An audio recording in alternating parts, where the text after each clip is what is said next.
They said he had nothing left, no home, no family, no future. But when a weary, leather-clad biker staggered down a cold backstreet one night, clutching his stomach in hunger, the homeless man did something that would shock the world. He reached into his pocket and gave away the only thing he had left, a single, crumpled 10-pounder's note. He had no idea that his act of sacrifice would soon echo across the country.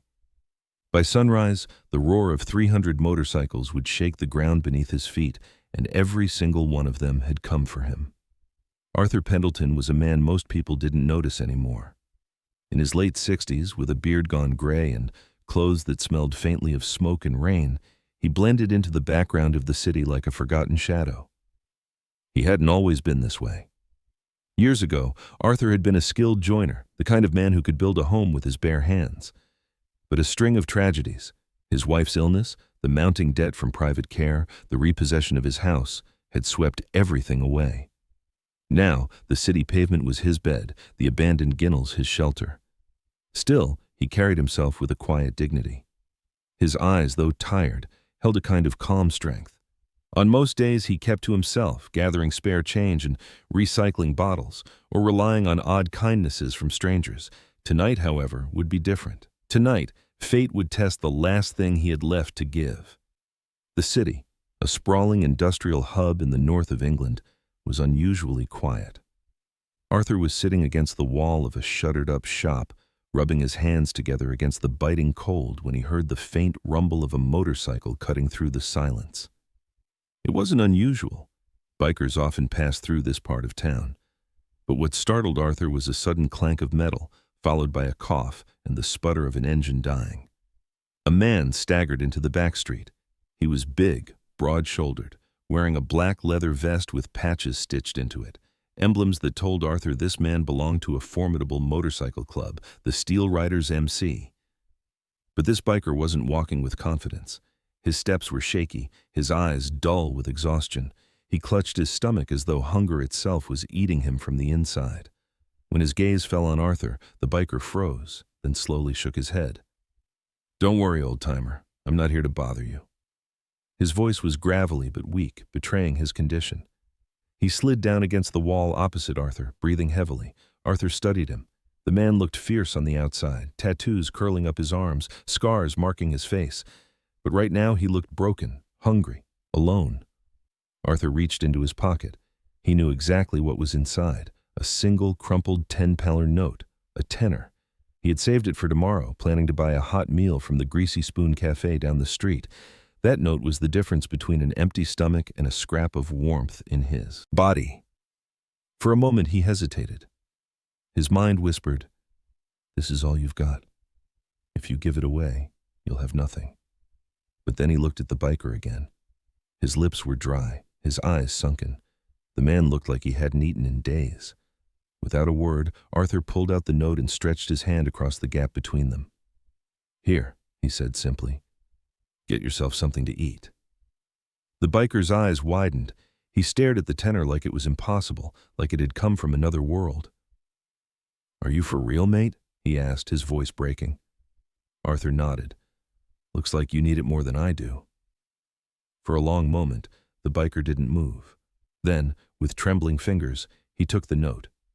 His hands were rough, scarred from years on the road, but they shook as though this small piece of paper weighed more than gold.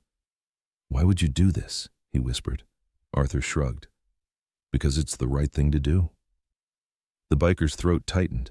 His name was Declan Riley, though his brothers called him Fist. He had been on the road for days, trying to make it back to his chapter after a fight with his family. He had run out of money, out of fuel, out of everything. But here, in the cold silence of the city, a man who had nothing had given him the only thing he had left. Deck stood, holding the 10-pound note like it was sacred, his eyes locked on Arthur's. "I won't forget this," he said firmly. "You've no idea what you've just done, but you will." Then he turned and disappeared into the night, his boots echoing on the pavement. Arthur leaned back, unsure if the man would even survive the night. He certainly didn't expect to see him again. The next morning, Arthur was still sitting outside the shack he sometimes called home. The air was crisp, the sky streaked with dawn. He was dozing lightly when he heard it. A low rumble, distant but growing. At first he thought it was thunder, but the sound grew louder, steadier, rolling like a wave across the streets. Arthur sat up, squinting down the road. Then his heart nearly stopped.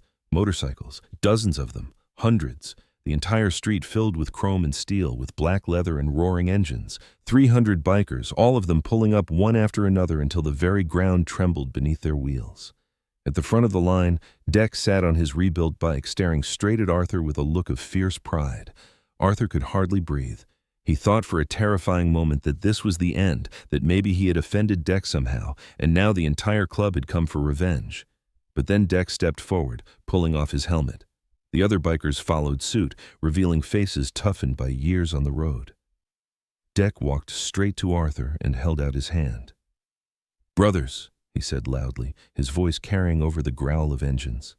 "This man saved me last night. I was broke, starving, and ready to give up. He gave me his last tenner, his last, and I'll be buggered if we don't show him the meaning of brotherhood." A cheer rose from the crowd. Arthur looked around in disbelief as bikers began unloading bags of food, boxes of supplies, and even envelopes stuffed with notes. Some laid warm jackets at his feet, others pressed money into his hands.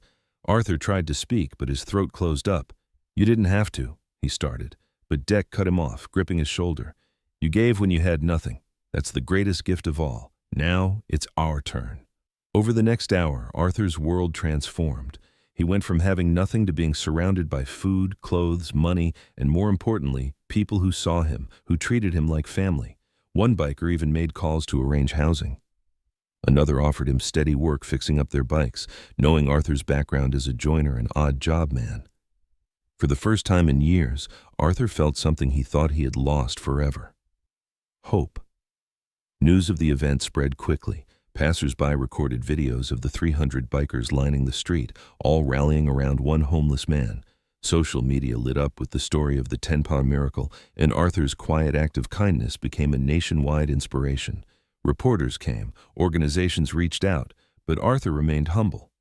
Whenever people asked him why he gave away his last tenner, he answered the same way: because sometimes the little you have can mean the world to someone else. Months later, Arthur had a small flat, a steady job helping with bike repairs, and a circle of friends who checked in on him every day. He no longer slept on cold pavements. He no longer felt invisible. One evening, Deck visited him. They sat on the small balcony, watching the city lights. "You know," Deck said, "when I took that tenner, I promised myself I'd make sure you never went hungry again, and I meant it." Arthur smiled, his eyes misting. "You already kept your promise the moment you came back." The two men sat in silence, the bond between them unspoken but unbreakable. And so the story of a homeless man and a biker brotherhood became a reminder to the world. Sometimes the smallest act of kindness can ripple out farther than you ever imagined. Arthur gave away his last $10, expecting nothing in return. What he received instead was a family, a future, and proof that generosity, no matter how small, has the power to change lives. Because in the end, it wasn't about the money. It was about the heart behind it, and that was worth more than all the pounds in the world. Thanks for watching. Don't forget to like, subscribe, and tell me in the comments where you are watching from.